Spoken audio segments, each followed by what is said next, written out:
Roll roll roll ready roll 3 2 1 0 and action. তাহলে মামা তুমি চলে আসলে যে? ও আমি তো আসিনি, আমাকে কামিং করতে হয়েছে। আমি তো আসিনি রে, আমাকে কামিং করতে হয়েছে। হ্যাঁ বুঝেছি। কি বলছিস, কি আন্ডারস্ট্যান্ড করছো? বলবো? না থাক না থাক, বলবি না কেন?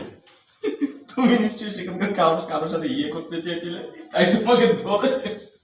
ডোন্ট এভাবে কিন্তু আইসে এসে কিন্তু পিচিং করো না, এগুলো কিন্তু খুব বাজে জিনিস। কিন্তু সবাইকে তোর বাবার মতো ভাবিস না, বুঝছাস? শোনার আমি একটা কথা বলি, বাসায় কাজের লোক নাই, নানা জিনিস আমার খেতে ইচ্ছে করতেছে, কাকে কিভাবে অর্ডার দেবো আমি বুঝতে পারতেছি না। আমার কিন্তু অনেক জিনিস কালেক্ট করতে হবে, সবকিছু মিলাই যেটা কিন্তু একটা স্যারা ব্যানার ভিতরে আছি। It is very bad. আচ্ছা কিভাবে কি করবি সেটা